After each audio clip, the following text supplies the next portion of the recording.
What would you do if you found a 47-page document proving your husband married you for money? Not just any money, How can your you just stand there estranged looking at me billionaire like father's that? money. A fortune you walked away from It's your 10 years baby ago. too, Caleb. And here's the worst part. You are 7 months pregnant with his child, a child he planned, a child he needs. She's Because finally according to this here. document, Oh, your she's baby is not a beautiful, blessing. sweetheart. Your baby I is a know. bargaining I chip. love her so much. His I told you to mistress? stay away from us. She You is can't not just just show up here. sleeping I'm with not your going anywhere. husband. I have every right to She see helped my write the daughter. plan to Not steal like this. everything from you. Not ever again. They call it You Operation can't Thornton. catch me. And you? Wait, look You at are the listed as the target. fireflies. Your It's bank so account? lovely watching Emptied them overnight? play. Your business? Destroyed by fake fraud allegations. Your reputation? Shattered across every news outlet in Texas. You have $3,000 to your name. You are weeks away from giving birth. And the man sleeping beside you every night has been plotting your destruction for 4 years. But here is what they did not count on. They forgot who your father is.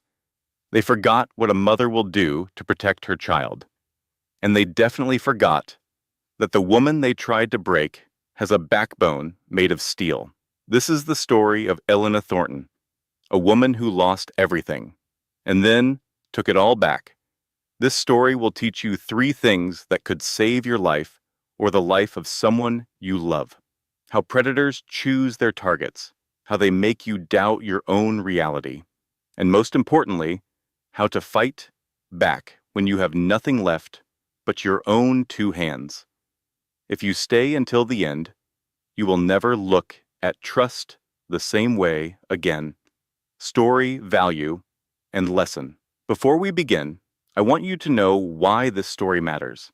This is not just entertainment. This is a survival guide. 1 in 3 women will experience domestic abuse in their lifetime.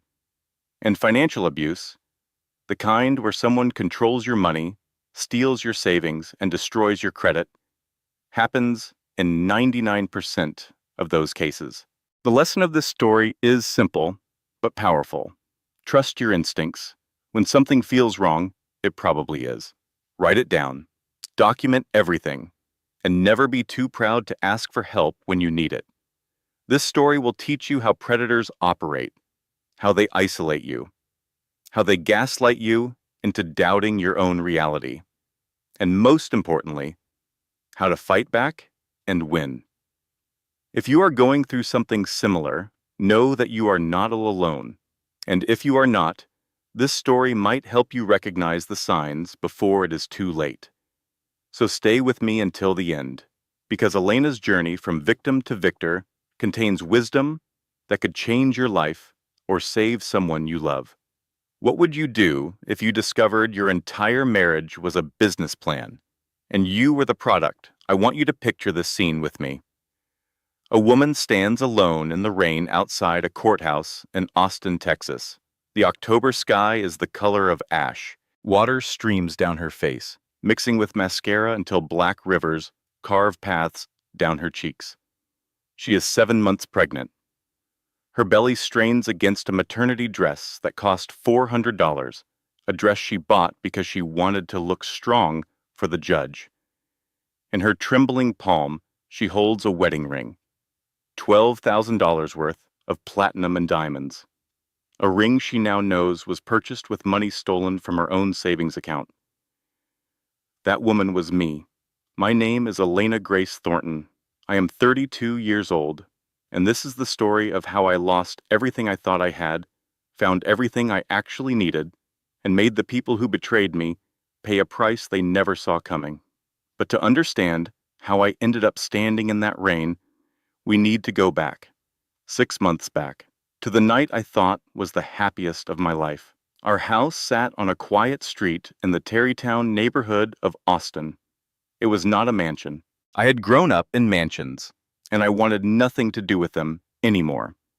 This was a 4-bedroom craftsman built in 1923 with original hardwood floors that I had spent 3 months restoring by hand. The kitchen had subway tile backsplash that I installed myself. The garden out back grew tomatoes and basil and the roses my mother used to love. I was an interior designer, a successful one. I had built my business from nothing over 10 years, and that house represented everything I had accomplished on my own terms. Every room told the story of who I had chosen to become, separate from my family name, separate from my father's money, separate from all the expectations that had suffocated me as a child. That night, Marcus and I were celebrating our third wedding anniversary. He had made reservations at Uchi, the Japanese restaurant downtown where we had our first date. But I asked him to cancel. I had news that could not wait for a crowded restaurant. I remember standing in our kitchen, watching him pour 2 glasses of sparkling cider. The evening light came through the window and caught the gray at his temples, making it shine like silver thread. He did not know yet why I had requested cider instead of champagne.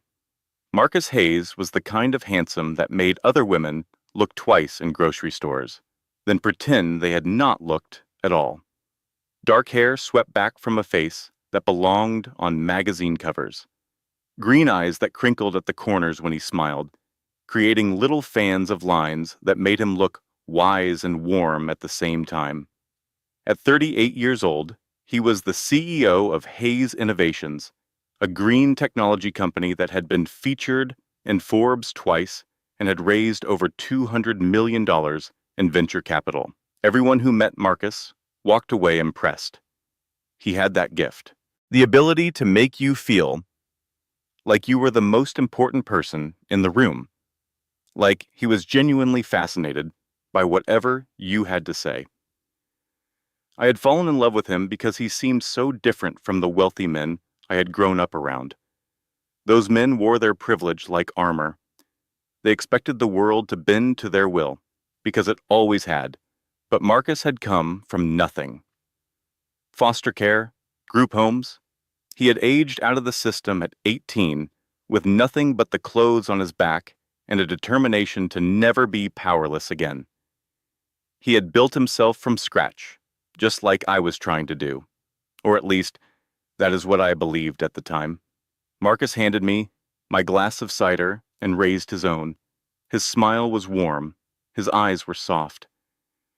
The kitchen smelled like the rosemary chicken I had made for dinner, and somewhere in the distance, I could hear our neighbor's dog barking at a squirrel. It was such an ordinary moment, such a perfect, ordinary moment. Marcus said, "Happy third anniversary to the woman who made me believe in second chances. I spent 30 years thinking I was not meant to have a family. Then I met you, and everything changed. I love you, Elena, more than I have ever loved anything." "I love you too," I replied. My voice was shaking. I could feel tears building behind my eyes, and I have something to tell you. He set down his glass immediately, giving me his full attention. That was something I had always loved about Marcus. When he looked at you, you felt like the only person in the world, like nothing else existed except this moment, this conversation, this connection between two people. I took a deep breath. The words I was about to say would change everything. I knew that. I just did not know how much. "Marcus," I said, "I am pregnant." The reaction was everything I had dreamed of. His eyes went wide. His mouth fell open. For a long moment, he just stared at me, like he could not process what I had said. Then tears spilled down his cheeks, actual tears, and he crossed the kitchen in 2 strides and swept me into his arms. "Are you serious?" he whispered against my hair. His voice cracked on the words. "Please tell me you are serious." I nodded against his chest, crying now too. 5 weeks along. I found out this morning. I took 4 tests just to be sure. He pulled back to look at my face, his hands cupping my cheeks. His thumbs wiped away my tears, even as his own kept falling. "Elena," he said, "this is the best anniversary gift you could have ever given me. I am going to be a father. We are going to be parents." We stood there in our kitchen for what felt like hours, holding each other, crying together, dreaming about the future. About nursery colors and baby names and whether our child would have his green eyes or my brown ones, about first steps and first words, and teaching them to ride a bicycle. It was perfect. It was everything I had ever wanted, and it was all a lie. I did not know it then, but Marcus had known I was pregnant before I did. His assistant had intercepted my pharmacy records and flagged the prenatal vitamins I had purchased 3 weeks earlier. He had been waiting for me to confirm what he already knew, because my pregnancy was not a surprise to Marcus Hayes. It was not a gift or a blessing or a miracle. It was phase 2 of his plan. That night, after we made love slowly and tenderly, Marcus fell asleep with his hand resting on my still flat stomach. I lay awake for a while, watching the shadows move across our bedroom ceiling, feeling more content than I had felt in years. Then I woke up at 2 in the morning to an empty bed. The sheets beside me were cold, which meant Marcus had been gone for a while. I pulled on my robe and padded through the dark house, following the faint sound of his voice. I found him on the balcony off our master bedroom. He stood with his back to me, phone pressed to his ear, his voice low and urgent. The city lights of Austin sparkled in the distance like earthbound stars. Through the glass door, I heard him say, "This changes the timeline. We need to accelerate. The asset is secured." I stood there for a moment, trying to make sense of the words. Asset? Timeline? What was he talking about? But I was tired. So tired. The pregnancy was already affecting my sleep, and my brain felt wrapped in cotton wool. I assumed it was work. Marcus was always working. His company was in the middle of a major expansion, negotiating contracts with 3 different cities for solar panel installations. He often took calls at odd hours, especially when dealing with partners in different time zones. So I went back to bed. I pulled the covers over my head and told myself it was nothing. I told myself a lot of things. In those early weeks, I told myself that the distance I sometimes felt between us was normal. All marriages had rough patches. I told myself that the way he checked his phone constantly was just the pressure of being a CEO. That the new password on his devices was standard security protocol for someone in his position. I told myself that the man I married was exactly who he claimed to be. Looking back, I can see how desperately I wanted to believe, how hard I worked to explain away every red flag, every warning sign, every whisper of intuition that something was wrong. My therapist once told me that when someone shows you who they are at 2 in the morning, you should believe them. When they think no one is watching, when their guard is down. That is when you see the truth. I wish I had listened. But here's the thing about being in love.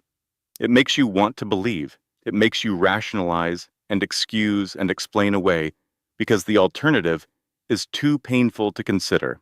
The alternative means admitting that the life you built, the future you imagined, the person you trusted with your heart, none of it was real. And I was so deeply, desperately in love with the man I thought Marcus was. I just did not know yet that man had never existed. The weeks after my pregnancy announcement should have been magical. In many ways, they appeared to be. Marcus was attentive in ways he had never been before. He rubbed my feet when they swelled at the end of long days. He went to every doctor's appointment, holding my hand during the ultrasounds, tearing up when we heard our baby's heartbeat for the first time. He started researching the safest car seats and the best prenatal vitamins and the top-rated cribs. He even started a Pinterest board called Baby Hayes, filled with nursery ideas and organic baby clothes and articles about attachment parenting. Everyone told me how lucky I was. My clients commented on how supportive he seemed.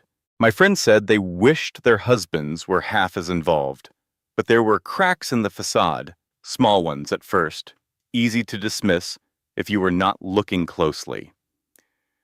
Like the business trip to Portland, when Hayes Innovations had no office in Portland and no clients there that I knew of.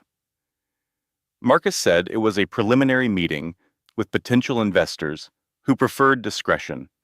I did not question it. Or the $15,000 charge on our credit card for consulting fees to a company I had never heard of. When I asked about it, Marcus laughed and kissed my forehead and said it was just routine business expenses. These things happen when you are scaling a company, he told me. Do not worry your pretty head about it. Do not worry your pretty head. I should have noticed how condescending that was, how dismissive. But I was too busy being grateful that he had an explanation at all. Then there was the phone. Marcus had never used a password on his devices before. He said he had nothing to hide, that secrets were poison to a marriage. But sometime around my 8th week of pregnancy, I noticed he had added a passcode. When I asked about it, he said his security team had insisted. Standard protocol for someone handling sensitive business information. It made sense. It all made sense when he explained it. That was what he was good at, making things make sense, turning my legitimate concerns into evidence of my own paranoia. I was 12 weeks pregnant when I decided to mention my concerns to the one person who had always given me straight answers, even when I did not want to hear them. Delia Washington had been my nanny when I was a child. She was the only person from my old life that I still talk to. After my mother died and I cut ties with my father, Delia was the one thread connecting me to who I used to be. She was 58 years old now, with silver streaking through her black hair and laugh lines carved deep around her mouth. She had left domestic service years ago and opened a diner on the east side of Austin called Delia's Place. The building was nothing special, just a converted Dairy Queen with mismatched furniture and a hand-painted sign out front. But the food was extraordinary. Her pecan pie had won awards. Her fried chicken had been featured in Texas Monthly. More importantly, her advice was always worth hearing, even when it made you uncomfortable. I sat at my usual booth near the back, picking at a slice of pie I did not really want.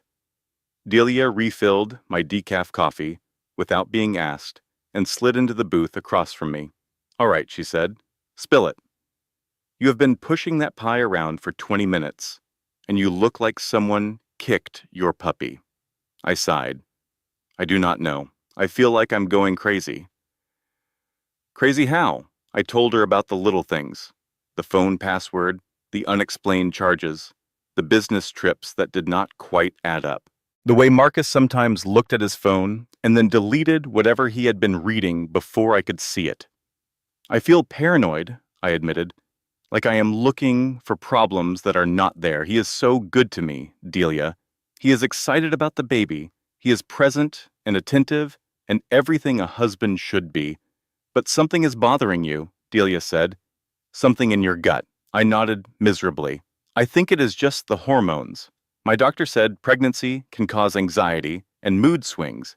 Maybe I am just imagining things." Delia set down her coffee cup and fixed me with a look that I remembered from childhood, the look that meant she was about to say something I needed to hear but probably did not want to.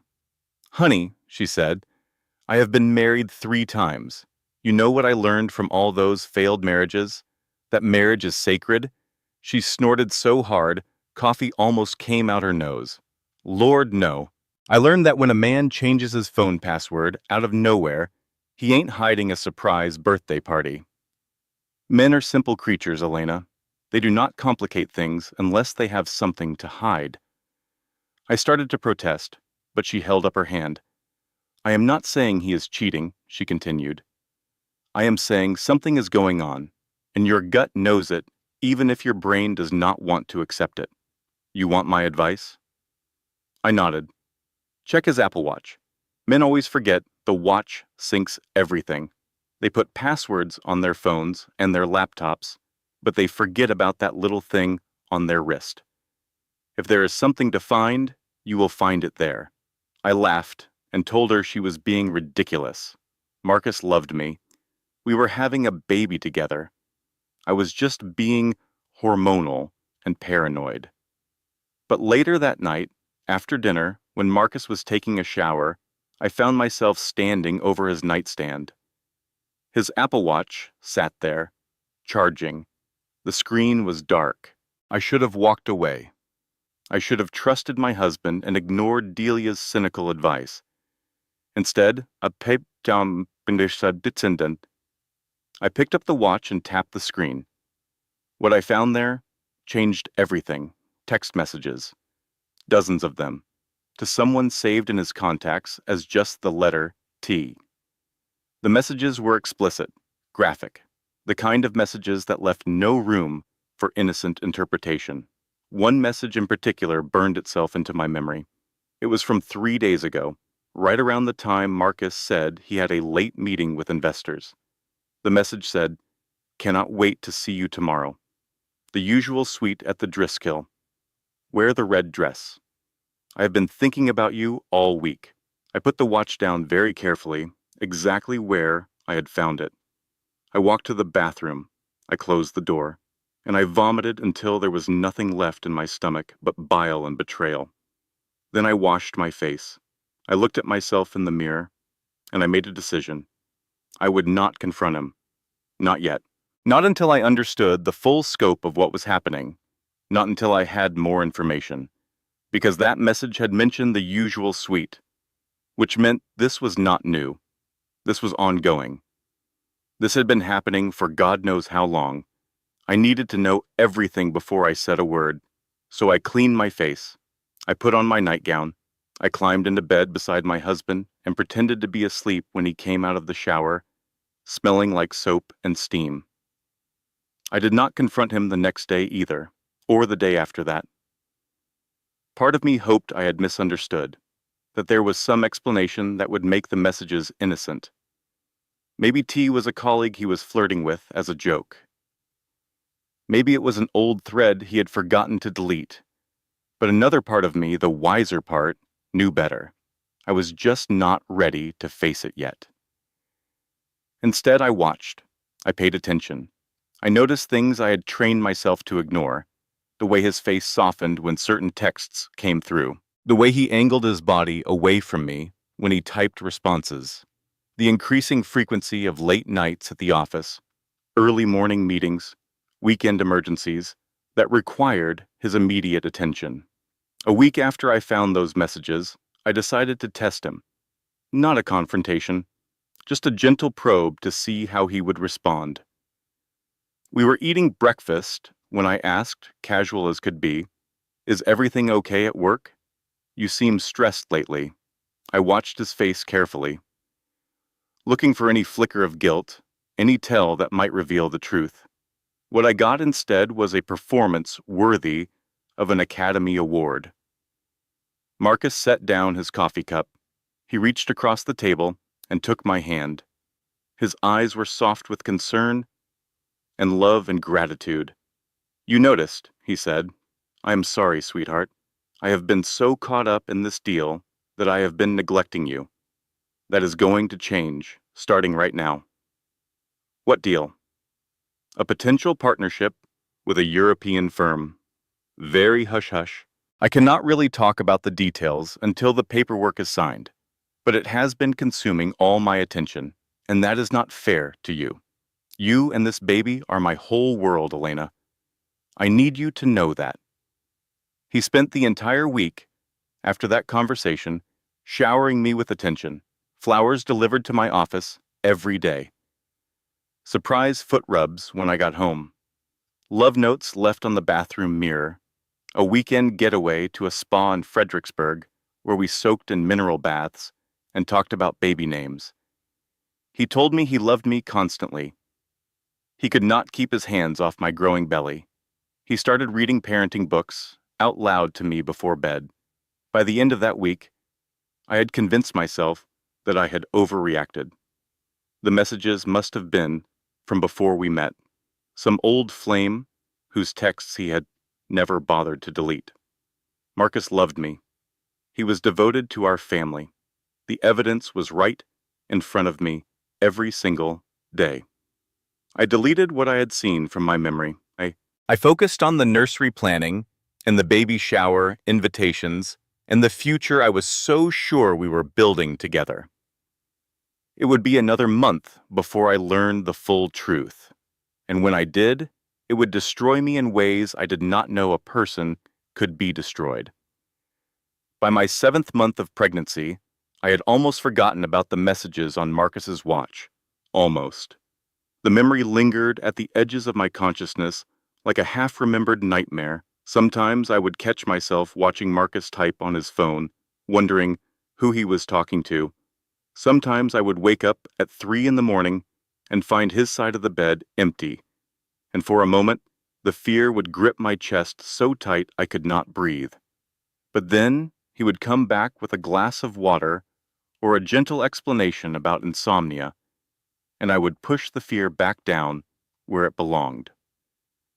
In the locked box of things, I was not ready to face. The Hayes Innovations annual charity gala was scheduled for the 3rd weekend in September.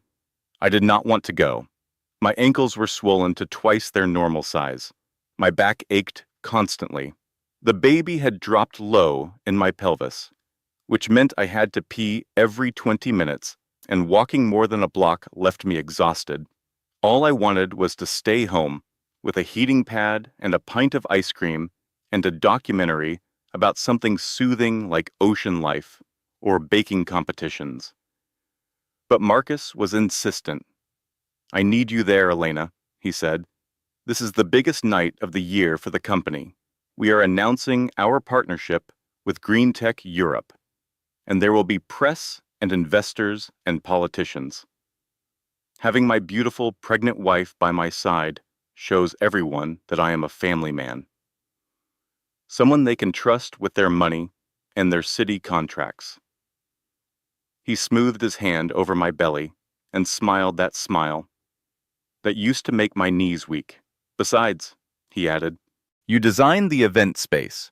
The whole ballroom is your vision. Do you really want to miss seeing everyone's reaction?" That was the argument that convinced me. I had spent 3 months designing the transformation of the old railroad warehouse into a glittering gala venue. The centerpieces, the lighting, the way the space would flow from cocktails to dinner to dancing. It was one of the biggest projects of my career, so I squeezed myself into a custom maternity gown that cost more than my first car, navy blue silk that made my skin glow and my eyes pop. I spent 2 hours on my hair and makeup, trying to look elegant instead of exhausted, and I smiled until my face ached as Marcus worked the room, introducing me to investors and city council members and tech executives who shook my hand and told me how lucky Marcus was. That was the night I met Victoria Sinclair. She was standing by the champagne tower when I first noticed her, tall and willowy, with honey blonde hair swept up in an elegant twist. She wore a red dress that probably cost $5,000, and it fit her like it had been sewn directly onto her body.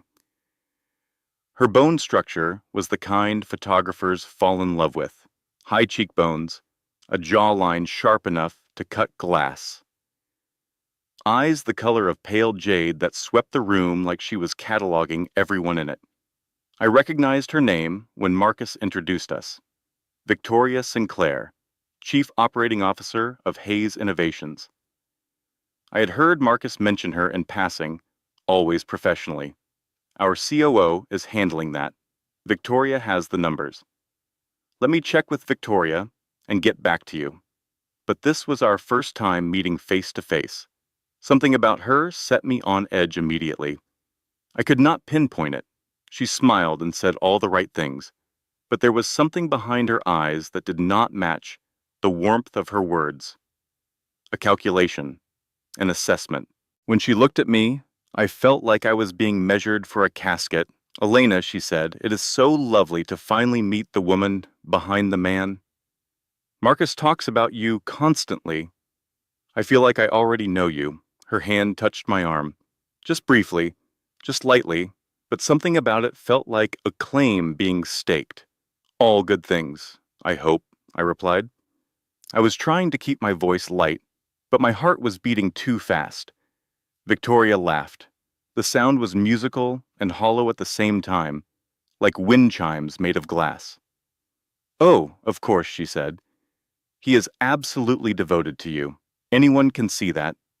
Her eyes flicked down to my pregnant belly, and something shifted in her expression, just for a moment, just long enough for me to notice. Then she was smiling again, excusing herself to greet some investors, leaving me standing there with a strange chill running down my spine. I excused myself to use the bathroom.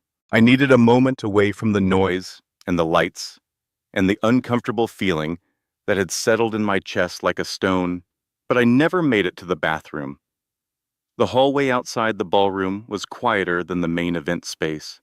My heels clicked against the marble floor as I walked, one hand pressed to my lower back, where the ache had settled in permanently. That was when I heard Victoria's voice. It came from an alcove near the service entrance, a small space behind a potted palm where she must have thought she was hidden from view. She was on the phone, her voice low but intense. I should have kept walking. I should have minded my own business and found the bathroom and gone back to smiling for the cameras. Instead, I pressed myself against the wall and listened. "She is bigger than a house," Victoria was saying. Her tone was dismissive, cruel. 7 months along and she still does not know. Marcus has her completely fooled. The woman walks around like she won the lottery, and she does not even realize she is the prize, not the winner. My blood turned to ice. Victoria continued. "Once the baby is born and we have leverage on the Thornton Trust, we file for divorce and take everything. The timing has to be perfect. We need the child as a bargaining chip before we make any moves." I stopped breathing. Thornton Trust. I had not heard that name spoken aloud in 10 years, not since I walked out of my father's house and swore I would never look back. There are only a handful of Thorntons in Texas with a trust worth mentioning. Only one whose trust would be significant enough to warrant this kind of scheming. Me. I am William Thornton's only child.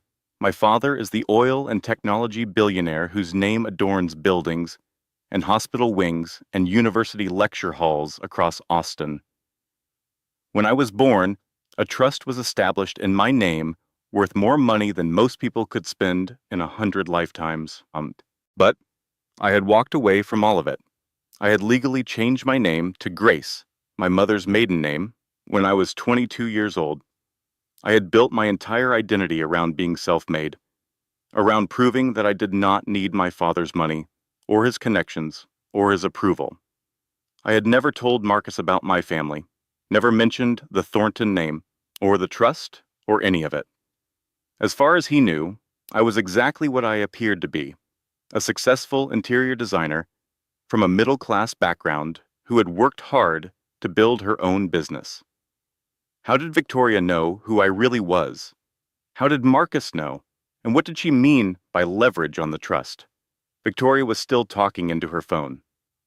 "The fool thinks he is playing me, but I am 3 steps ahead. Once we have the divorce settlement, once we have access to the Thornton money through the child, Marcus Hayes becomes disposable. He served his purpose. Now I need someone with more ambition." I could not listen anymore. My hands were shaking so badly that I knocked into the potted palm as I backed away. The leaves rustled. Victoria stopped talking. I did not wait to see if she had noticed me. I moved as fast as my pregnant body would allow, back toward the ballroom, back toward the lights and the music and the crowd of people who had no idea that my entire world was collapsing. Marcus was on stage when I reached the ballroom. He stood behind a podium, delivering a speech about corporate responsibility and sustainable innovation. The crowd hung on his every word. He was charismatic and sincere and passionate about the future he was building. Looking at him, you would never guess that he was a con artist, a predator, a man who had targeted me specifically because of my family name and spent years pretending to love me so he could steal my inheritance. I wanted to scream, I wanted to climb onto that stage and tell everyone what I had heard. I wanted to expose him right there, in front of the investors and the journalists and the politicians who thought he was so trustworthy. But I did not. I stood in the back of the ballroom, my hand on my pregnant belly, and I waited. After the gala ended, after the last guests had departed, and the catering staff had begun cleaning up, I told Marcus we needed to talk. He was riding the high of a successful event. His eyes were bright. His smile was wide. He had no idea what was coming. At home, in our beautiful living room with the windows overlooking Austin, I confronted him. I heard a conversation tonight, I said. My voice was calmer than I felt. Victoria was on the phone with someone. She mentioned the Thornton Trust. I watched his face carefully, looking for guilt, looking for fear, looking for any sign that would confirm what I already knew. What I got instead was a masterclass in manipulation. Marcus's expression shifted from confusion to concern to gentle amusement, all in the space of a few seconds. You were eavesdropping on my colleagues, he said. It was not a question, more like a weary observation. I heard what she said, Marcus. She talked about using our baby as leverage. She talked about a divorce and taking everything. He sighed heavily and sat down on the couch. He ran his hands through his hair. For a long moment, he did not say anything. Then he looked up at me with eyes full of hurt and disappointment. Elena, he said, this is exactly what I was afraid of. The stress of the pregnancy has been affecting your judgment. You are hearing things out of context and jumping to the worst possible conclusions. She mentioned the Thornton Trust, I repeated. I never told you about my family. How does she know who I am? Because I know, he said simply. I have known for 2 years. The admission hit me like a physical blow. You knew? Marcus nodded slowly. I found your birth certificate when I was looking for our tax documents in the filing cabinet. The one that lists your father as William Thornton. I recognize the name, of course. Everyone in Austin knows who William Thornton is. He stood up and crossed the room to where I stood. He took my hands in his grip warm and steady. I did not say anything, because I know how painful your family's situation is, he continued. You never talk about your father. You changed your name. Clearly there is trauma there that you are not ready to address. I was protecting you, Elena, waiting for you to be ready to tell me yourself. But Victoria, I started. Marcus cut me off. Victoria is ambitious. Too ambitious for her own good sometimes. She probably found out somehow, maybe through a background check for investors or something. I will talk to her about discretion. But Elena, you have to understand, there is no conspiracy here. You are seeing shadows where there are none. What about the leverage? I demanded. What about using our baby as a bargaining chip? He shook his head sadly. I do not know what Victoria was talking about. Maybe she has her own agenda I am not aware of. But I promise you, I married you because I love you. I am having a baby with you because I want to build a family with you. Everything else is just noise. He pulled me into his arms then. He stroked my hair. He whispered reassurances against my temple. While I stood there rigid and uncertain, I want to believe you, I said finally. Then believe me, he replied.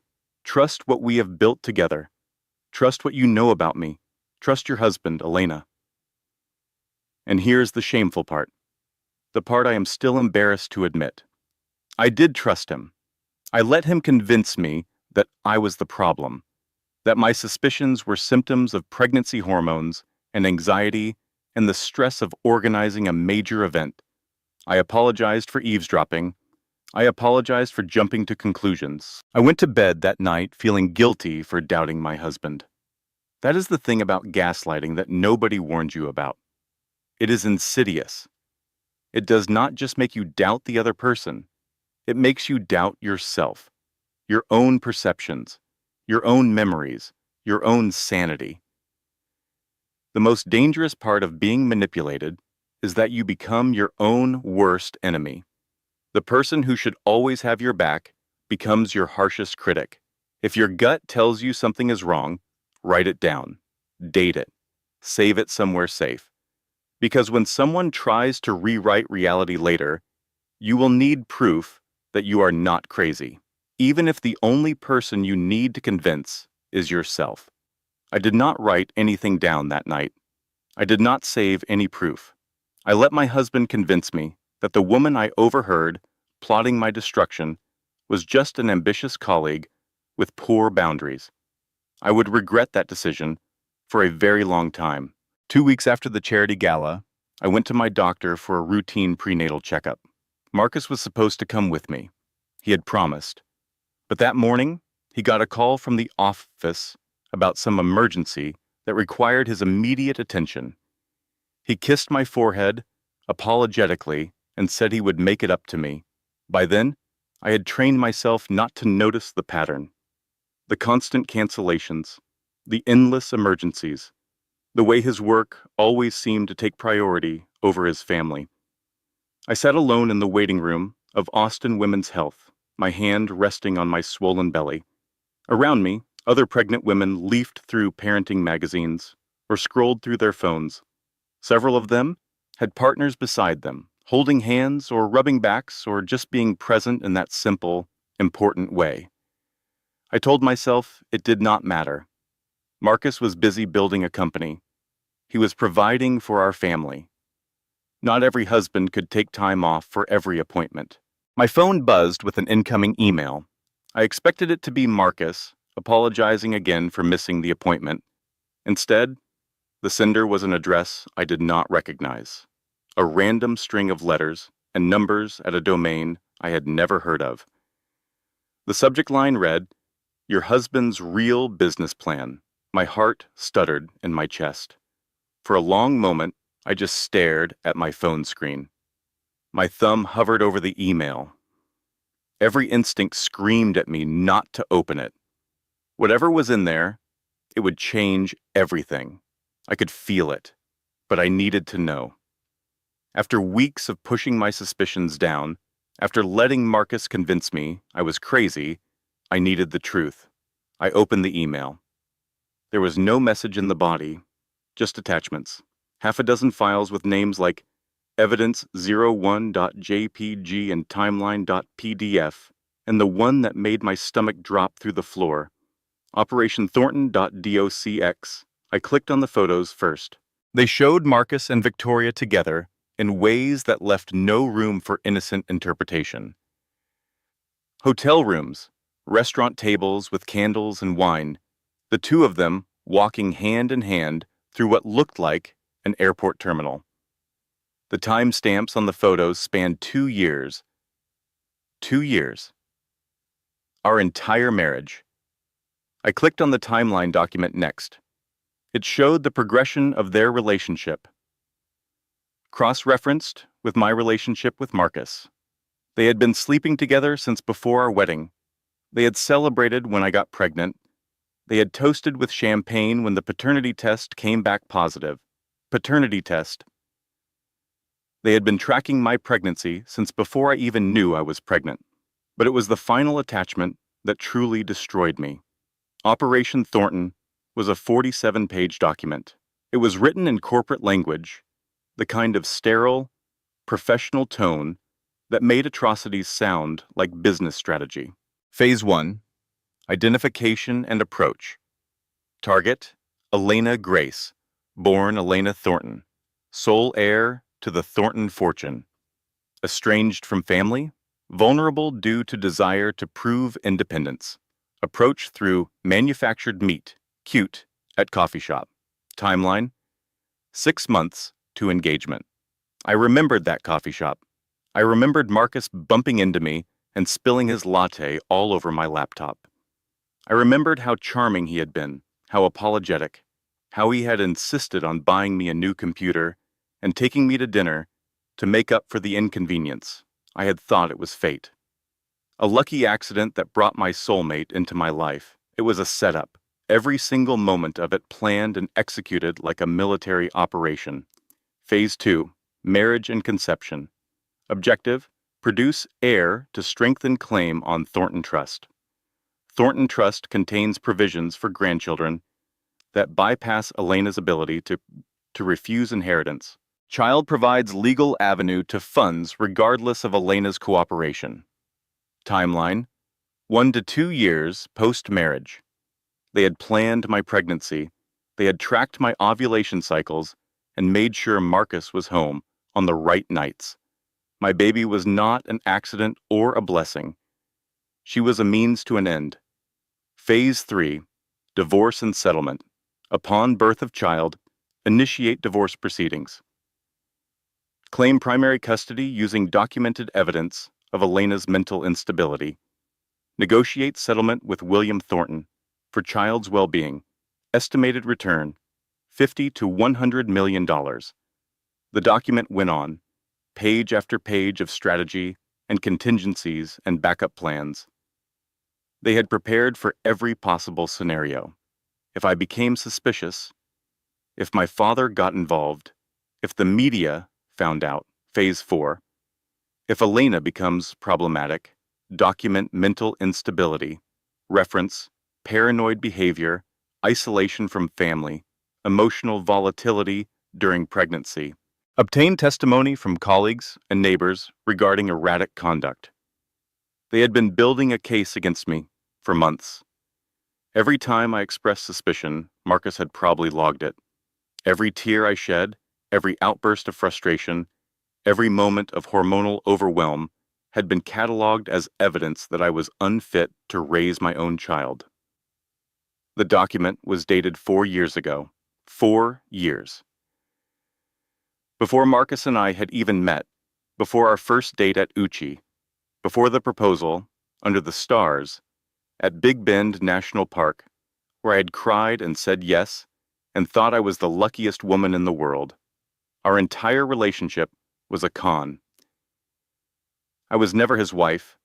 I was a target, a mark, a womb, to carry the bargaining chip he would use to extort my estranged father. The nurse called my name 3 times before I heard her. Mrs. Hayes?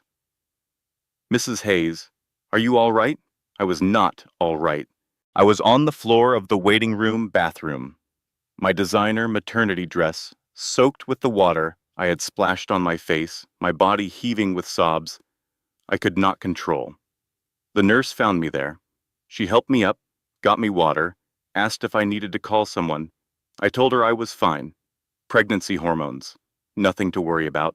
Then I went into the exam room and lay on the table while the doctor checked my blood pressure and measured my belly and asked cheerful questions about the nursery and whether I had chosen a name yet. I answered on autopilot. Yes, the nursery is almost ready.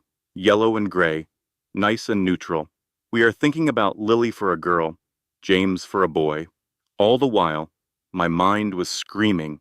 They want my baby as a bargaining chip.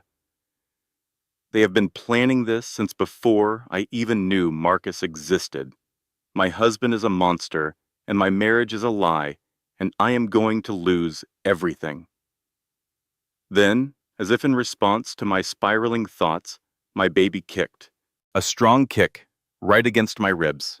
The kind of kick that says, I am here. Do not forget about me. I am real, even if nothing else is. I pressed my hand against the spot where I had felt her move, and in that moment, something shifted inside me. The despair did not disappear, but alongside it, a new feeling emerged. Rage. Not the hot, explosive kind of anger that burns out quickly. This was something colder, something more dangerous. The kind of rage that could power a war. They thought they could use me. They thought they could steal my child and extort my family and leave me with nothing. They were wrong. I did not know how yet. I did not know what resources I had or what my strategy would be. I just knew with absolute certainty that I would not let them win over my dead body. I did not go home after my doctor's appointment. I could not face Marcus, could not lie beside him in our bed and pretend everything was normal while my mind raced through the implications of what I had learned. Instead, I drove to the one place I knew I would be safe. The one person who had never lied to me. Delia's apartment was above the diner, accessed by an exterior staircase that groaned under my weight as I climbed. She opened the door before I could knock, took one look at my face, and pulled me inside without a word. For the next hour, she listened while I told her everything. The messages on Marcus's watch, the conversation at the gala, the anonymous email with its devastating attachments. She read the Operation Thornton document twice, her face growing grimmer with each page. When she finished, she set down the papers and poured herself 3 fingers of whiskey. "I would offer you some," she said, "but the baby probably would not appreciate it." Despite everything, I almost laughed. Delia took a long drink, set down her glass, and looked at me with the same no-nonsense expression I remembered from childhood. "So," she said, "what are you going to do?" "I do not know," I admitted. "My first instinct is to confront him, throw these papers in his face, and tell him I know everything." Delia shook her head. "That is your worst move. Right now, you have the element of surprise. He does not know you know. The second you tip your hand, he starts covering his tracks, destroying evidence, getting his story straight with that Victoria woman. You need to keep quiet until you have a plan." She was right. I knew she was right. But the thought of going home to Marcus, of lying beside him in our bed, of letting him touch me and pretend to love me, made my skin crawl. "What kind of plan?" I asked. Delia refilled her whiskey and considered the question. "The way I see it, you have 2 choices. Option 1, you try to fight this alone. You hire a lawyer with your own money. You gather evidence. You take him to court. But honey, let us be realistic. You do not have the resources to go up against someone who has been planning this for 4 years. He has probably hidden assets, prepared contingencies, bought off people who might help you. Fighting alone is noble, but it is also stupid." I bristled at that. "I have managed on my own for 10 years, Delia. I built a successful business without my father's help.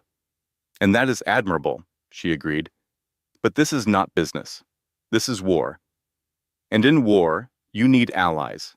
You need resources. You need firepower." She leaned forward, her eyes intense. "Which brings me to option 2. You call your father. No." The refusal was automatic, visceral. "I will not go crawling back to him." "Why not?" "Because I spent 10 years proving I do not need him. Because he was not there when my mother died. Because asking him for help means admitting I failed, that I could not make it on my own." Delia made a sound that was half sigh, half growl. "Elena Grace."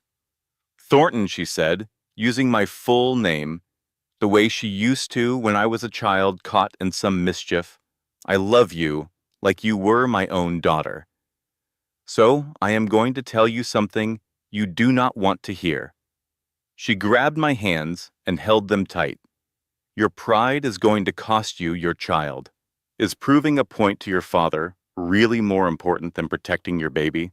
The words hit me like a slap. I wanted to argue. I wanted to defend myself, but I could not because she was right. Marcus had spent 4 years preparing for this. He had money, lawyers, connections, and a partner who was just as ruthless as he was. I had a design business, $30,000 in savings, and a belly full of baby. If I tried to fight him alone, I would lose, and losing meant losing my daughter. "Sometimes swallowing your pride is the appetizer to the main course of revenge," Delia said softly. "Call your father, Elena. Let him help you. You do not have to forgive him. You do not have to reconcile, but let him give you the weapons you need to win this war." I stayed at Delia's that night. I texted Marcus that I was not feeling well and was staying with a friend. He replied with concerned emojis and promises to take care of me when I got home. The hypocrisy made me nauseous. In the morning, I borrowed Delia's car and drove to a park by the river. I sat on a bench, overlooking the water, and watched the sun rise over Austin, the city where I had built my life, the city where I had fallen in love and gotten married and gotten pregnant, the city where everything I thought I knew had turned out to be lies. My phone felt heavy in my hand as I pulled up my father's number, a number I had not dialed in a decade. The phone rang once, twice, 3 times. I almost hung up. I almost let pride win one more time. Then my daughter kicked, and I remembered why I was doing this. Hello? My father's voice was older than I remembered, rougher around the edges, but still, unmistakably, William Thornton. Dad, I said, and then I could not say anything else because I was crying too hard. There was a sharp intake of breath on the other end of the line. Elena? His voice cracked on my name. Elena, is that really you? Dad, I managed. I need help. I am sorry. I expected questions. I expected recriminations. I expected him to remind me of all the terrible things I had said when I left, all the ways I had hurt him by cutting him out of my life. Instead, he said, "Where are you? I will send a car. I will send 10 cars. Whatever you need." I shook my head, even though he could not see me. "I am not asking you to save me," I said. "I am asking for resources to save myself." There is a difference. There was a long pause. When he spoke again, I could hear him smiling through the tears. "You sound just like your mother," he said. "Tell me everything." So I did. I told him about Marcus and Victoria, about the Operation Thornton document, about the 4 years of deception, and the plan to use my baby as a bargaining chip for my inheritance. When I finished, my father was quiet for a long moment. I could hear him breathing, processing. Then he said something that nearly stopped my heart. "Elena, there is something you need to know. I have had security watching over you for years. I know about Marcus. I have known he was wrong for you since you started dating him." The anger came rushing back. "You knew? You knew this whole time, and you did not warn me? Would you have believed me?" he asked. "If I had shown up 3 years ago with evidence that your perfect boyfriend was a con artist, would you have listened? Or would you have assumed I was trying to manipulate you, trying to control your life, trying to prove that you could not survive without me?" I wanted to scream at him. I wanted to tell him he should have tried anyway. But I knew he was right. 3 years ago, I would have defended Marcus with everything I had. I would have accused my father of fabricating evidence. I would have cut off contact completely. I would have married Marcus anyway, and probably ended up in an even worse position than I was in now. "I made a lot of mistakes when you were growing up," my father continued. "I was not there for your mother the way I should have been. I was not there for you. When you left, after her funeral, I understood why. I deserved it." His voice broke. "But I never stopped loving you, Elena. And I never stopped watching over you. I have been waiting 10 years for you to be ready to let me back in." I wiped my eyes with the back of my hand. "I am ready now," I said. "But I need you to understand something. I want to lead this fight. I make the decisions. I execute the strategy. You provide support, but you do not take over. Can you live with that?" Another pause. Then, "I can live with that." "Then here's what I need," I said. And I started listing everything. Lawyers, investigators, financial support, access to intelligence resources. My father listened without interrupting. When I finished, he said, "You will have everything by tomorrow morning. I will have Catherine Park call you. She is the best family law attorney in Texas, probably the country." "Thank you," I said. And then, because it needed to be said, "We are going to need to talk about everything else eventually. About Mom, about why I left, about all the years between then and now." "I know," he said. "But first, let us win this war." I hung up the phone and sat there for a while. watching the river flow past. The morning was warm. Birds sang in the trees overhead. Austin was waking up around me, oblivious to the fact that my entire life had just shifted on its axis. I had spent 10 years running from my father, from his money, from his name, from everything he represented. Now I was going back. Not because I had forgiven him, not because the old wounds had healed, but because my daughter needed me to win. And winning required weapons I did not have on my own. Sometimes swallowing your pride is the appetizer to the main course of revenge. I was ready for the main course. My father's resources arrived the next morning, just as he promised. Catherine Park called me at 7 a.m. sharp. She was the founding partner of Park & Associates, a boutique family law firm that specialized in high-asset divorces. Her client list included senators, tech moguls, and at least 2 members of the British royal family. "Mrs. Hayes," she said, her voice crisp and professional, "your father has briefed me on your situation. I want you to know that my team and I are committed to protecting you and your child. But I need you to understand something from the outset. This will not be easy. Your husband has had years to prepare. We are starting from behind. I understand," I told her, "but I have something he does not expect." "What is that?" "I know the truth, and he does not know. I know." Catherine was quiet for a moment. Then she laughed. A short, sharp sound of approval. "Good," she said. "That is exactly the attitude we need. Here's what happens next." She laid out the plan. First, we would gather evidence independently, without tipping off Marcus. Then we would file for divorce, citing adultery and financial fraud. Simultaneously, we would petition for emergency custody based on documented evidence of Marcus's deception. The goal, Catherine explained, is to hit him with everything at once, before he has time to react or counter. We want the judge to see the full scope of his betrayal in a single, overwhelming presentation. It sounded good in theory, but theory and reality are different things. Over the next 2 weeks, I learned just how thoroughly Marcus had prepared. The first catastrophic blow came when I went to the bank to access our joint savings account. I needed liquid funds that Marcus could not track. Money I could use for investigators and court fees and whatever else the fight required.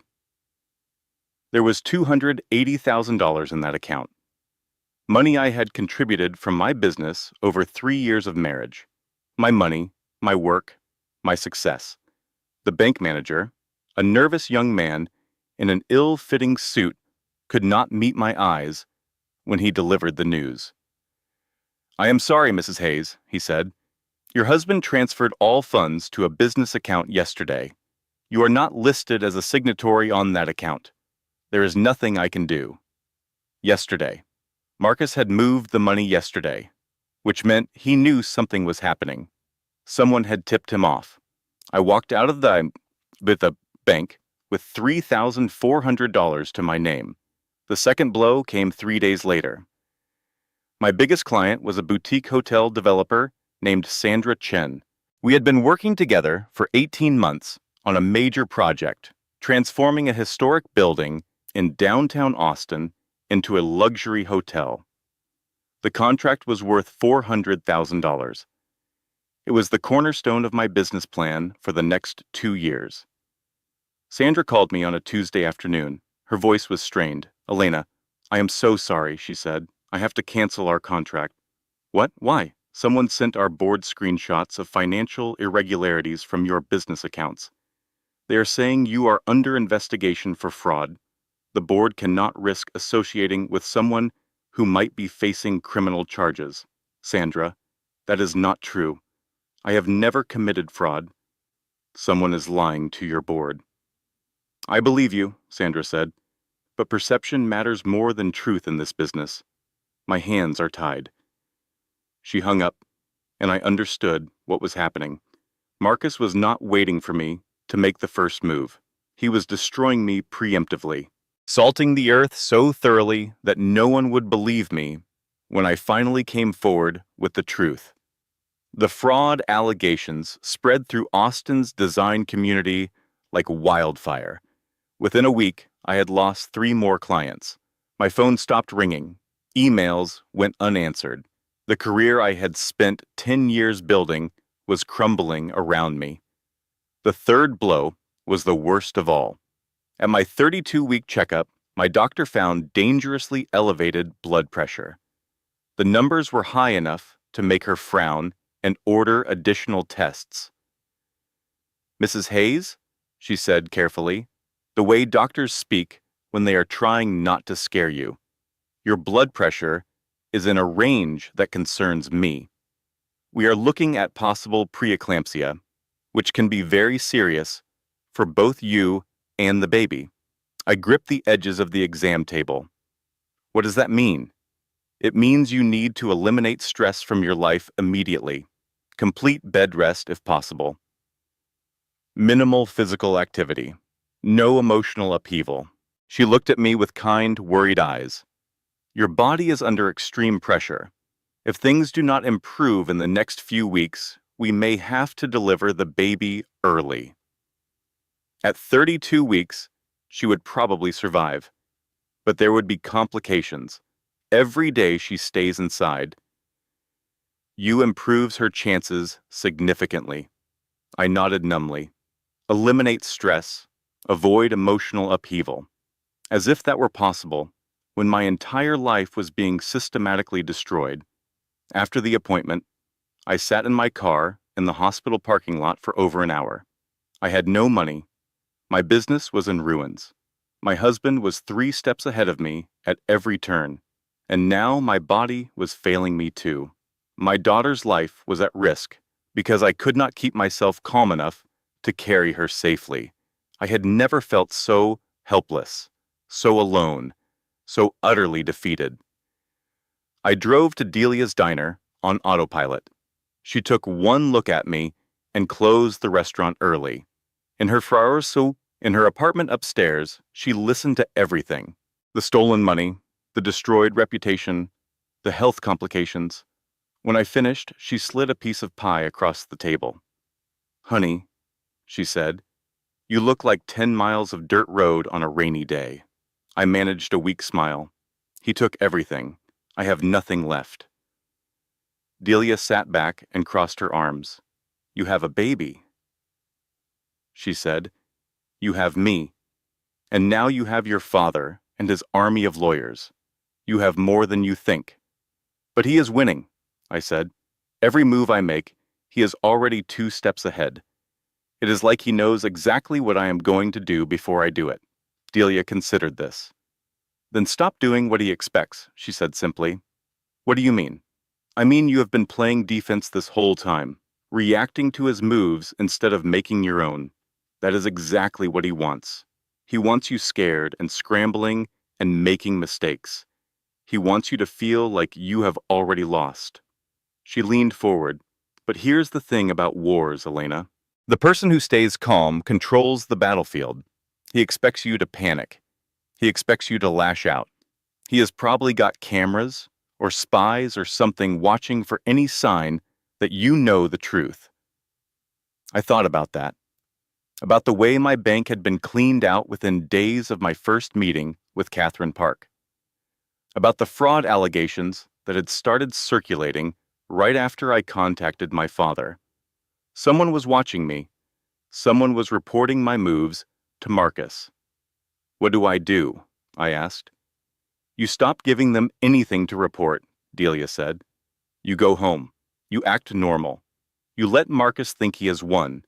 And meanwhile, your father's people do the work. They gather the evidence. They build the case. And when the time is right, you hit him with everything at once, before he even knows what is happening." It was good advice. Hard advice, but good. That night, I went home. I apologized to Marcus for being distant and stressed. I blamed pregnancy hormones and health concerns. I let him hold me and comfort me and promise that everything would be okay. And all the while, behind my careful mask of compliance, I was planning his destruction. The weeks that followed were the hardest of my life. On the surface, everything returned to normal. Marcus and I ate dinner together. We watched television on the couch. We talked about baby names and nursery furniture and all the mundane details of preparing for a child. Every conversation was torture. Every touch made my skin crawl. But I smiled and nodded and played the part of a devoted wife, because that was what the plan required. Meanwhile, my father's team was working. Connor Reeves was a private investigator my father had used for years. Former military, with a face like weathered leather and eyes that missed nothing. He led a team of 4, and within 2 weeks, they had compiled a devastating case against Marcus, time-stamped hotel footage showing Marcus and Victoria entering suites together, credit card receipts tracing their affair back 3 years, text messages recovered from cloud backups that detailed their plans in their own words. But the most damaging evidence came from an unexpected source: Victoria herself. Not voluntarily, of course, but it turned out that Victoria Sinclair was not as careful with her digital security as she should have been. Connor's team gained access to her personal laptop through means I did not ask about and did not want to know. On that laptop, they found everything. The original Operation Thornton document, with Marcus's handwritten notes in the margins. Recordings of conversations between Marcus and Victoria discussing their plans. Email threads detailing which judges in Austin might be susceptible to bribes. Financial records showing money being funneled to offshore accounts. It was more than enough to destroy Marcus in court, but Catherine Park wanted to be sure. "We are only going to get one shot at this," she told me in one of our many strategy sessions. "If we file for divorce and he manages to wriggle out, he will be on guard forever. We need to make the case so overwhelming that no judge in the world could rule in his favor." So we waited. We gathered more evidence. We documented every lie Marcus told, every meeting he took with Victoria, every dollar that moved through his suspicious offshore accounts. The hardest part was the waiting. My due date crept closer. My blood pressure remained dangerously elevated despite the bed rest. Every day was a battle to stay calm, to keep my stress levels low enough that my body could keep my daughter safe for just a little longer. Marcus noticed that I was not myself. He asked constantly if something was wrong. I blamed it on the pregnancy, on worry about the birth, on first-time mother nerves. He accepted every excuse without question, because he was too confident, too certain that his plan was proceeding exactly as intended, that overconfidence would be his downfall. The divorce filing happened on a Thursday morning in October. I was 36 weeks pregnant, enormous and uncomfortable, and running on pure determination. Catherine Park filed simultaneously in 3 different courts: a divorce petition citing adultery and financial fraud, an emergency custody motion based on documented evidence of Marcus's deception, and a request for a forensic audit of all Hayes Innovations finances.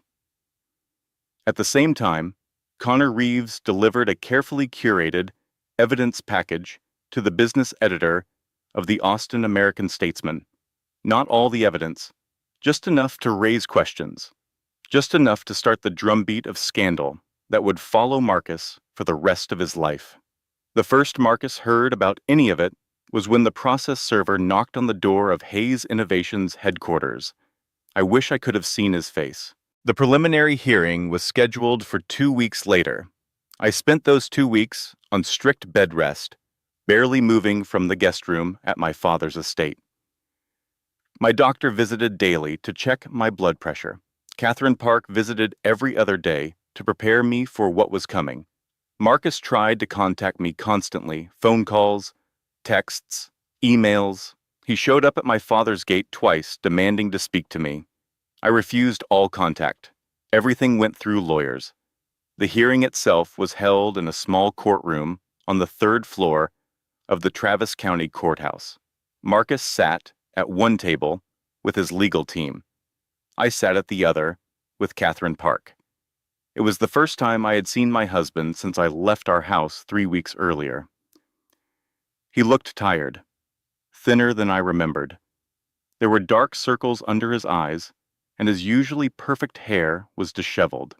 Good, I thought. Let him feel what I felt. Let him know what it is like to watch your life fall apart. Catherine presented our case methodically. The hotel footage played on a large screen, showing Marcus and Victoria entering room after room over a period of months. The financial records scrolled past, highlighting suspicious transfers and unexplained expenses. The Operation Thornton document was introduced into evidence with expert testimony confirming that the handwriting was Marcus's. Through it all, Marcus's face grew paler and paler. His lawyers objected constantly, trying to suppress evidence, trying to claim privacy violations, trying anything they could think of to stop the avalanche of proof burying their client. But Catherine had been careful. Every piece of evidence had been gathered within the bounds of the law. Every document had a clear chain of custody. Every recording had been legally obtained. The judge listened to everything with a neutral expression. When both sides had finished presenting, she called a brief recess to review the materials. Those 15 minutes were the longest of my life. When she returned, the judge looked directly at Marcus. "Mr. Hayes," she said, "the evidence of marital misconduct presented here today is substantial and well documented. The court is deeply troubled by the apparent scope and duration of the deception perpetrated against Mrs. Hayes." She turned to me. "Mrs. Hayes, I am granting your petition for emergency sole custody of your unborn child. I am also freezing all joint assets, pending a full investigation of the financial irregularities raised in these proceedings." I started crying. I could not help it. After weeks of fear and stress and uncertainty, the relief was overwhelming. "Furthermore," the judge continued, "this court is making a criminal referral to the district attorney's office regarding the evidence of fraud presented today. Mr. Hayes, I strongly advise you to retain criminal defense counsel immediately." Marcus's face went white. His lawyers huddled around him, whispering urgently. I did not care what they were saying. I had won. Later that night, Delia hosted a small celebration at her apartment. Just me, her, Connor, Catherine, and my father. We ate pie and drank sparkling cider and talked about everything except the case. For the first time in months, I let myself believe that the nightmare was over. I should have known better. 72 hours after the hearing, I was served with new papers. I was at my father's estate, resting in the guest room with my feet up, when the process server arrived at the gate. Security brought the documents to me personally. I read them 3 times before the words sank in. Marcus was not appealing the divorce. He was not fighting the custody ruling. He was doing something much, much worse. He had filed a paternity challenge. The documents claimed that the baby I was carrying might not be his. They demanded genetic testing. They alleged that I had been having an affair throughout our marriage. It was a lie, of course, a transparent, desperate lie. Marcus knew perfectly well that the baby was his. He had planned her conception. He had tracked my ovulation cycles. He had documented everything. But the truth did not matter. What mattered was delay, complication, confusion. While the paternity challenge wound its way through the courts, Marcus could claim he was being denied access to a child who might not even be his. He could paint himself as the victim of a vindictive wife making false accusations. And that was not all. Attached to the paternity challenge was a motion claiming that I suffered from mental instability. The motion cited my estrangement from my father as evidence of troubled family relationships. It included statements from Hayes Innovations employees who claimed to have witnessed erratic and paranoid behavior from me at company events. It even included notes from a therapist I had seen twice during my first trimester, notes that had been obtained through means that were almost certainly illegal.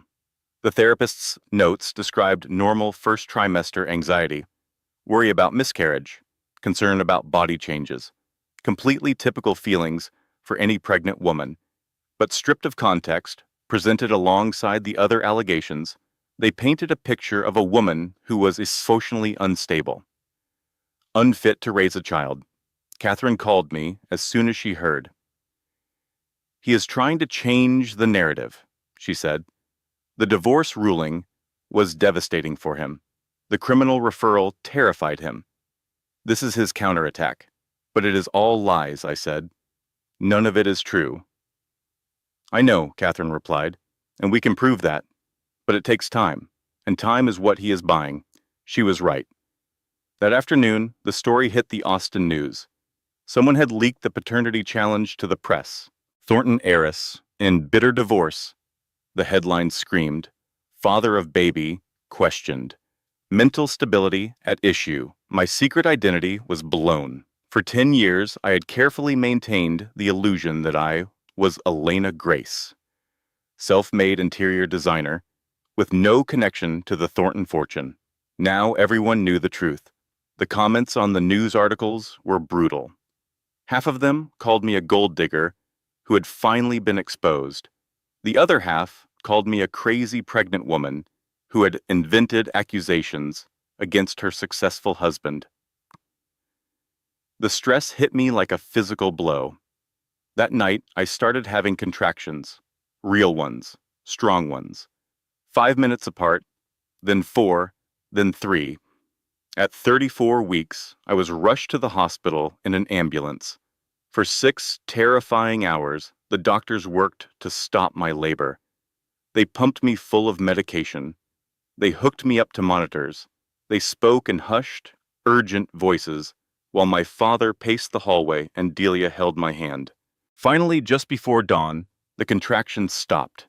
My daughter stayed where she was, safe inside me, at least for now. But the damage was done. My doctor sat beside my bed as the sun rose over Austin.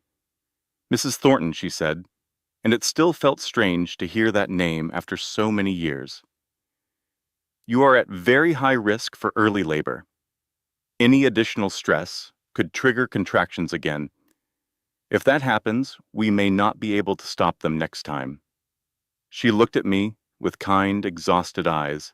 "I know you are in the middle of something difficult. I do not know the details, and I do not need to. But for your daughter's sake, you need to find a way to stay calm. Whatever is happening out there, it cannot matter more than keeping this baby safe." I nodded. I understood, but understanding and doing are different things. When they go low, they want you to go lower. They want you to scream and cry and lash out publicly. They want you to give them ammunition to use against you. But here's the truth about wars. The person who stays calm controls the battlefield. The person who lets emotion drive their decisions is already losing. Marcus wanted me to panic. He wanted me to make mistakes. He wanted to provoke me into behavior that would support his narrative of mental instability. I would not give him that satisfaction. Over the next few weeks, I stayed in my father's guest room. I did not give interviews. I did not respond to the media coverage. I did not engage with the social media firestorm that swirled around my name. I let Catherine Park handle everything, and slowly, methodically, she began to dismantle Marcus's counterattack. The paternity challenge was thrown out after 3 weeks. Our lawyers presented Marcus's own documents from Operation Thornton, which included detailed records of my ovulation cycles and conception dates. The judge was not amused by the attempt to claim uncertainty about paternity when Marcus had literally planned the pregnancy. The mental instability motion took longer, but Catherine found the employees who had submitted statements against me. Under deposition, 2 of them admitted they had been pressured by Victoria Sinclair to provide false testimony.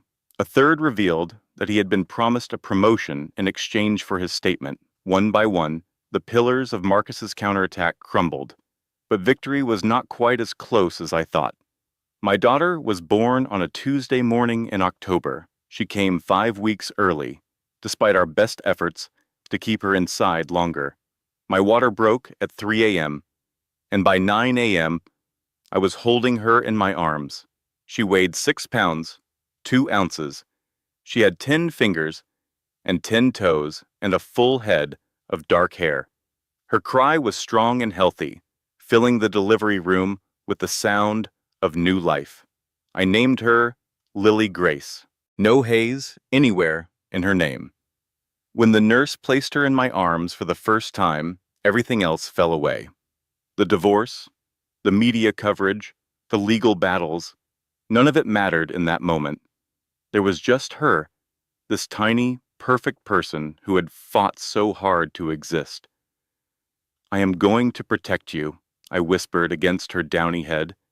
"No matter what it costs me, no matter what I have to do, you are safe now, I promise."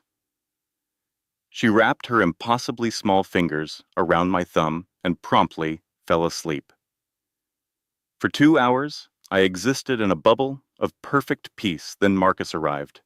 He appeared in the maternity ward hallway with a massive bouquet of flowers and a camera crew conveniently stationed nearby. He told the nurses he just wanted to meet his daughter. He told security he had a right to see his own child. When hospital staff tried to remove him, he made sure the cameras captured every moment. The concerned father, the vindictive ex-wife, the heartbreaking image of a man being denied access to his newborn baby. The photos were all over social media within the hour. "Loving father denied access to newborn by bitter ex," read the headlines. I wanted to scream. I wanted to explain to everyone that this man had planned to steal my child, that he had spent years deceiving me, that he was not a loving father, but a predator in a nice suit. But Catherine had warned me this might happen. She had prepared me. "Do not engage," she said. "Do not give them anything. Let him play to the cameras. Let him create his narrative. We will destroy it in court." So I focused on my daughter, on learning to breastfeed, on recovering from the delivery, on falling in love with this tiny person who had somehow emerged from the wreckage of my failed marriage. Lily was 2 days old when Connor Reeves came to visit with news that changed everything. "I found out who sent you that anonymous email," he said. "The one with the Operation Thornton document." I looked up from where Lily was nursing against my chest. "Who?" "Victoria Sinclair." I did not understand. Why would she expose her own plan? Because the plan changed. Connor sat down across from me, his weathered face serious.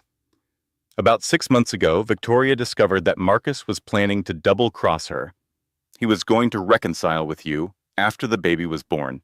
Cut Victoria out completely. Use the marriage to access your inheritance instead of the divorce." I tried to process this. Marcus was going to betray Victoria the way he had betrayed me? Connor nodded. She found evidence on his laptop.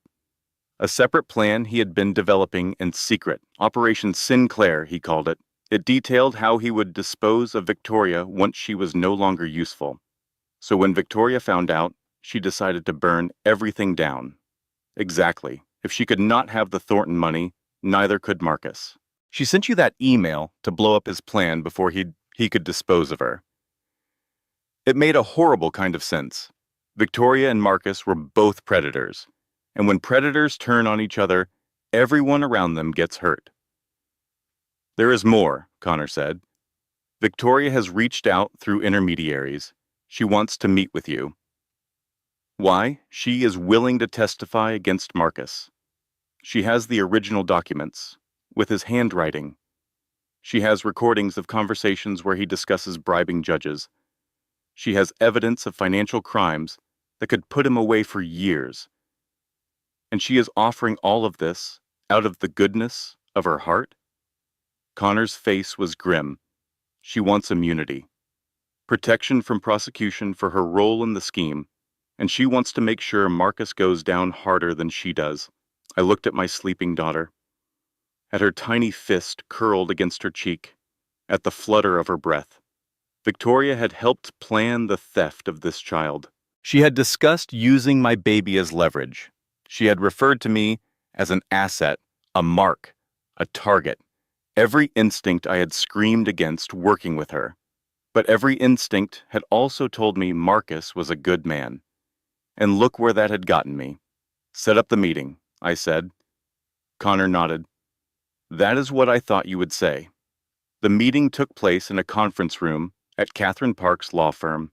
Neutral ground. Lawyers present on both sides. Victoria looked different than I remembered.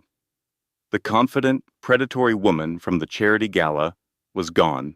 In her place was someone who looked hunted, scared, like the prey she had always been and was only now realizing it. She sat across the table from me, her hands folded in front of her, her eyes darting between me and the lawyers flanking her. I know you hate me, she said. Her voice was steady, but I could hear the strain underneath. I deserve it. I helped plan your destruction. I slept with your husband. I talked about using your baby as a bargaining chip. She met my eyes, but Marcus was going to destroy both of us. The difference is that you have resources to stop him. All I have is information. I stared at her for a long moment. Why should I believe anything you say? Victoria slid a folder across the table. Because I have the original Operation Thornton file. His handwriting in the margins. His signature on the planning documents.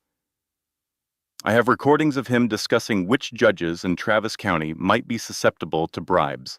I have evidence he has been funneling company money to offshore accounts for 3 years. She leaned forward. I will give you everything, Elena. Every piece of evidence I have. I will testify under oath about every conversation, every plan, every crime I witnessed or participated in. I will help you destroy him completely. And in exchange, immunity. For the financial crimes, I will not serve time for what I did. That was the deal. Work with the woman who had helped plan my destruction, or fight Marcus alone with half the evidence. I thought about my daughter, about what was best for her, about what I needed to do to make sure she would never be used as a pawn in someone else's game. I signed the immunity agreement. Later that night, I told Delia what I had done. Her eyebrows nearly reached her hairline. You teamed up with the side piece, she said. The enemy of my enemy, I replied. Delia shook her head. Honey, in my experience, the enemy of my enemy is usually just another enemy who has not stabbed me yet. Watch your back. I intended to. The final custody hearing took place in November. Lily was 6 weeks old, healthy and thriving despite her early arrival. I had not slept more than 3 hours at a stretch since she was born, but I was ready. Catherine Park presented our case with the precision of a surgeon and the ferocity of a predator. Every piece of evidence was perfectly positioned. Every witness was thoroughly prepared. Victoria took the stand first. She testified for 4 hours. She described how she and Marcus had met 6 years ago, how they had developed the plan to target wealthy women with complicated family situations, how I had been selected as the ideal mark.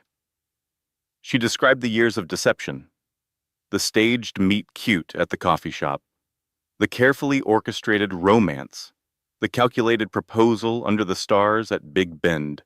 She described how they had tracked my fertility cycles, how they had timed Marcus's presence in our bed to maximize the chances of conception, how they had celebrated when I got pregnant. Through it all, Marcus sat at the defense table with his face carefully blank, but I could see his hands trembling. I could see the sweat beating at his temples. He knew it was over. After Victoria finished, Catherine introduced the physical evidence, the Operation Thornton document with Marcus's handwritten notes, the offshore account records traced through 4 different countries, the recordings of Marcus discussing which judges could be bribed. Then came the forensic accountant, who explained in devastating detail how Marcus had been stealing from Hayes Innovations for years. The company that had made him famous was built on fraud. Finally, Catherine called me to the stand. I testified for 2 hours. I described my marriage from my perspective, the small red flags I had ignored, the gradual isolation from friends and family, the constant gaslighting that made me doubt my own perceptions. I described finding the messages on Marcus's watch. I described what I heard at the charity gala. I described the devastating moment when I opened that anonymous email and learned that my entire life was a lie. By the time I finished, several members of the courtroom gallery were crying. Marcus's lawyers did their best. They cross-examined me aggressively, trying to paint me as unstable and paranoid. They suggested that Victoria was lying to save herself. They claimed the evidence had been fabricated or obtained illegally. None of it worked. The judge took 3 hours to deliberate. When she returned, her face was stern. "Mr. Hayes," she said, "in my 20 years on the bench, I have never seen a more thoroughly documented case of marital fraud. Your conduct is not merely grounds for divorce, it is grounds for criminal prosecution." She turned to me. "Mrs. Thornton, I am granting your petition for divorce. I am awarding you full custody of the minor child with no visitation rights for Mr. Hayes pending the outcome of criminal proceedings.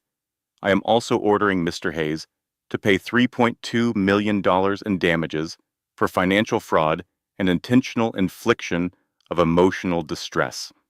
She looked back at Marcus. "Furthermore, this court is making an immediate criminal referral to the district attorney's office. I am recommending charges of wire fraud, tax evasion, and conspiracy. Bailiffs, please take Mr. Hayes into custody." I watched as my husband was handcuffed and led out of the courtroom. His lawyers protested. Reporters shouted questions. Cameras flashed. Marcus looked back at me once, just before he disappeared through the door. For a moment, I saw something in his eyes that might have been regret, or it might have been calculation. With Marcus, it was impossible to tell. Then he was gone. Outside the courthouse, I held Lily against my chest as the media swarmed around us. Catherine stood at my side, fielding questions with practiced ease. A reporter shoved a microphone in my face. "Mrs. Thornton, how do you feel about the verdict?" I looked down at my daughter, at her tiny face, peaceful in sleep despite the chaos around us, at the life I had fought so hard to protect.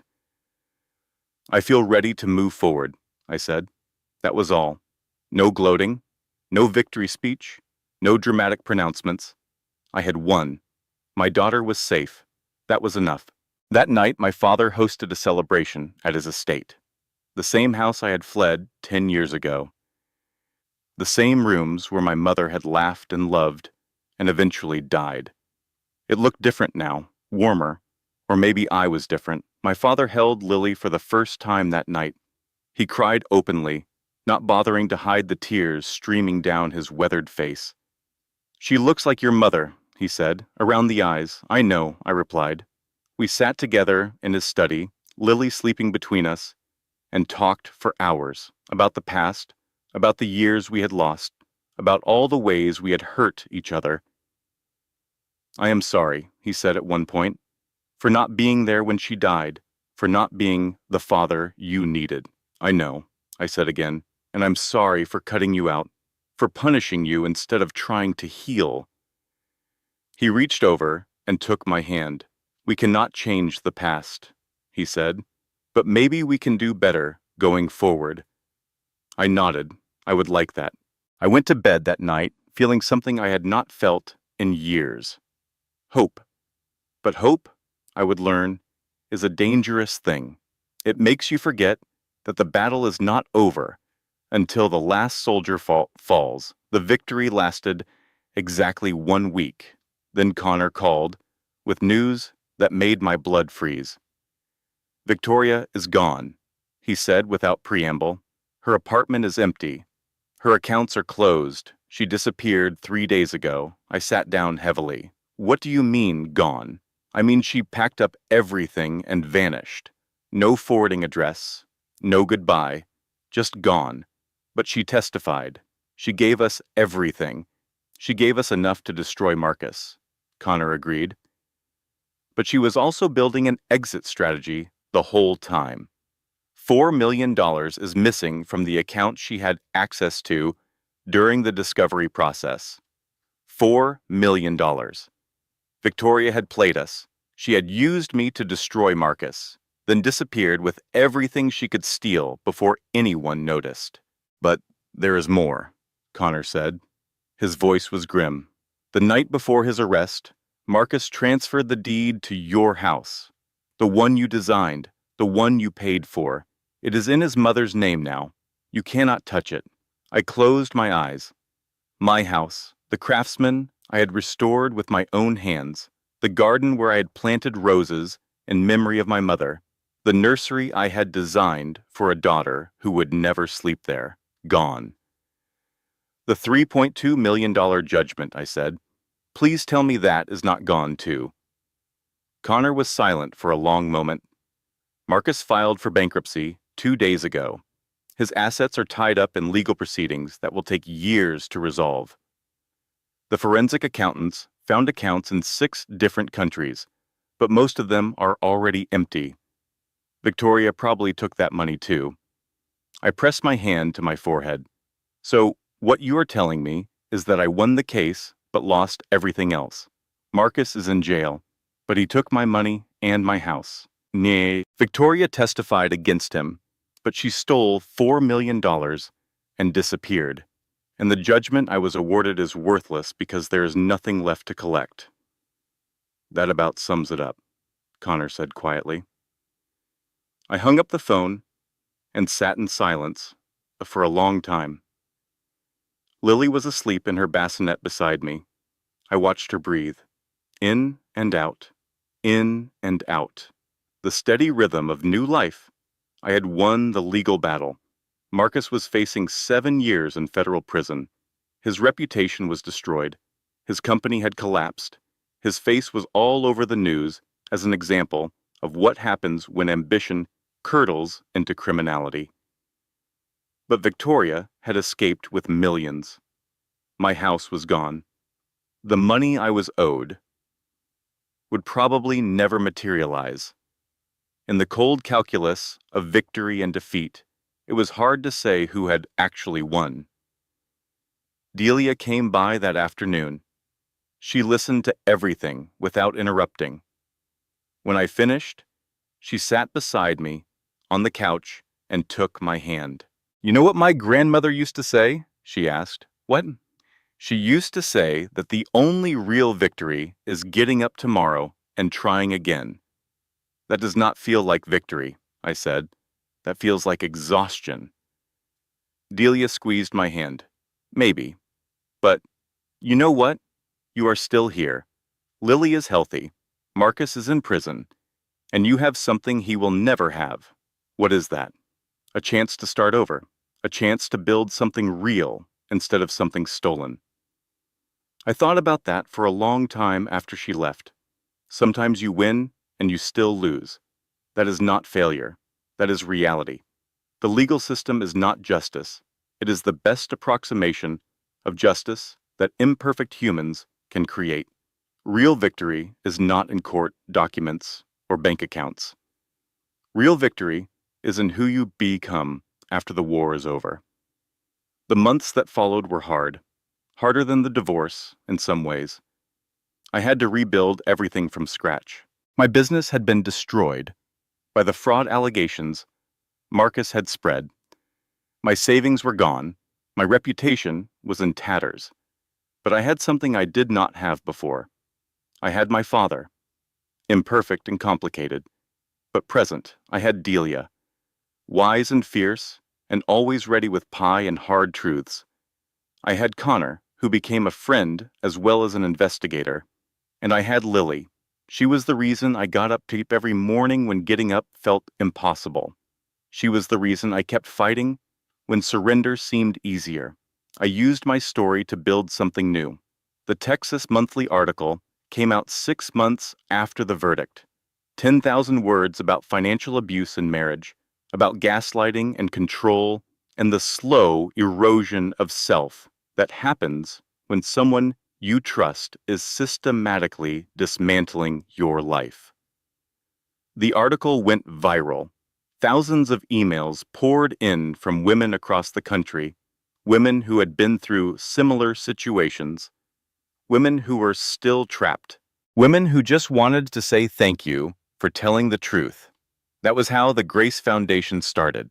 It began small, just me in a borrowed office, helping women navigate the legal and financial complexities of leaving abusive relationships, free consultations, pro bono legal referrals, help opening bank accounts in their own names. Within a year, we had helped over 1,000 women. Within 3 years, we had offices in 7 states. The work was not glamorous. It did not make me rich. Most days, it was heartbreaking and exhausting and felt like trying to empty the ocean with a teaspoon. But it mattered. Every woman who escaped, every child who was protected, every family that found a way forward. That was victory. The real kind. The kind that could not be measured in court documents or bank accounts. Lily took her first steps on a Tuesday afternoon in the middle of my office. She had been crawling around the floor while I took a phone call, and suddenly she pulled herself up on a chair and walked 3 steps toward me. I screamed so loudly that my assistant came running.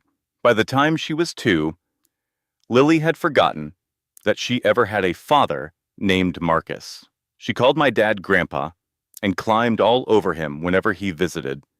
She called Delia Auntie D and demanded pie at every opportunity. She called Connor Uncle Con and made him wear tiaras during tea parties. She called me Mama, always Mama, from her first word to her last, every single day. That was all I needed. The letter arrived on a Thursday, 3 years after the divorce. Prison postmark, Marcus's handwriting. I almost threw it away without reading it. What could he possibly say that would matter now? But something made me open it. Elena, I know you have no reason to read this. I am not writing to ask for forgiveness. I do not deserve it. I want you to know that when I met you, before I knew your name or your family, I did love you. Not enough to be a good man. Not enough to choose you over my ambition. But I loved you. That makes what I did worse, not better. I know that. The night you told me you were pregnant, I almost confessed everything. For about 30 seconds, I thought about walking away from the plan, from Victoria, from all of it.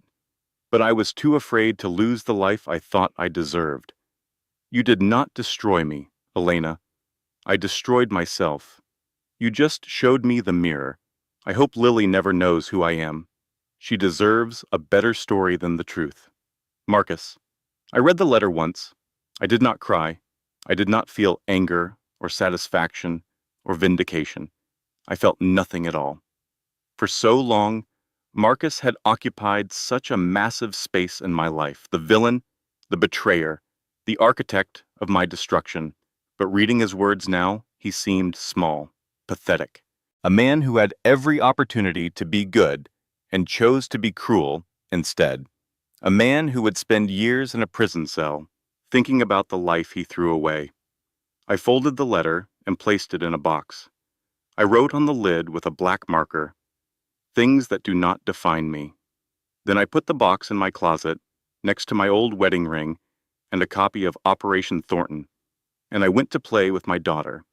That is what victory looks like. Not revenge, not punishment, not getting even, just moving forward, building something real, becoming someone you are proud of. They thought they were taking everything from me, my money, my home, my reputation, my sanity, but you cannot take what someone is willing to lose. I lost my husband, but he was never really mine to begin with. I lost my house, but I built a new one. I lost my reputation, but I earned a better one. I lost my savings, but I learned that money cannot buy safety or love or peace. And in exchange for all of that loss, here's what I found.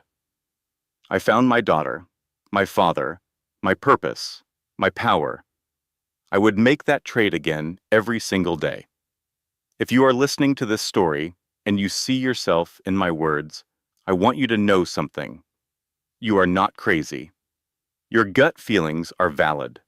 The patterns you have noticed, the unease you cannot quite explain. Trust those instincts. And if you are already in the thick of it, if you are fighting a battle that seems impossible to win, I want you to know this. You are stronger than you think, braver than you feel, more capable than anyone has given you credit for. The people who hurt you want you to believe you are weak. They want you to doubt yourself. They want you to give up before you even start fighting. Do not give them that satisfaction. Fight, even when it is hard, even when you lose battles along the way, even when the system seems designed to crush you. Fight because you deserve better. Fight because your children deserve to see a mother who does not accept abuse. Fight because somewhere in the future is a version of you who has made it through, who is standing on the other side of all this pain, who is living a life you cannot even imagine right now. That version of you is waiting. Do not make her wait forever. Bah. 1 in 3 women will experience some form of domestic abuse in their lifetime. Financial abuse, which includes controlling, stealing, or sabotaging a partner's money, affects 99% of all domestic violence cases. If you recognize yourself in Elena's story, know this. You are not alone. You are not crazy. And you are stronger than they want you to believe. National Domestic Violence Hotline, 1-800-799-7233. Elena Thornton went on to expand on the Grace Foundation to 15 states. She wrote a best-selling memoir and testified before Congress about the need for stronger financial abuse protections. Marcus Hayes was convicted of wire fraud and tax evasion. He served 7 years in federal prison. He died of a heart attack 6 months after his release, alone in a rented room in Nevada. Victoria Sinclair was apprehended in Costa Rica 18 months after she disappeared. She was extradited, tried, and convicted of grand theft. She is currently serving 12 years in a Texas state prison. Lily Grace Thornton graduated summa cum laude from the University of Texas with a degree in social work. She now serves as executive director of the Grace Foundation, working alongside her mother to help survivors of abuse build new lives. William Thornton passed away peacefully at the age of 78, surrounded by his daughter and granddaughter. He left the bulk of his fortune to the Grace Foundation, ensuring its work would continue for generations. Delia Washington retired from making pie at the age of 72. She moved into a cottage on the Thornton estate and spent her final years gardening, giving unsolicited advice and spoiling Lily at every opportunity. She died in her sleep at 81, with a smile on her face. Connor Reeves never did ask Elena on a proper date, but he was there every Sunday for dinner until the day he died.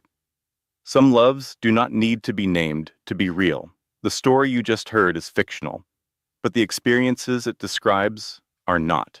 Financial abuse is real. Gaslighting is real. The systematic destruction of a person's confidence, finances, and sense of reality is real. If you or someone you know needs help, please reach out. There are people who want to support you. You just have to be brave enough to ask. One more thing before we start. If this story resonates with you, if it makes you feel something, if it helps you in any way, I would be so grateful if you could hit that like button. It helps more women find this message when they need it most. And if you have been through something similar, drop a comment below. Share your story. You never know who might read your words and realize they are not alone. If you are new here, consider subscribing and turning on notifications. Every week, we share stories about strong women who refused to be broken, women who fought back, women who won. Your support helps us reach more people who need to hear these stories. Now, let us begin.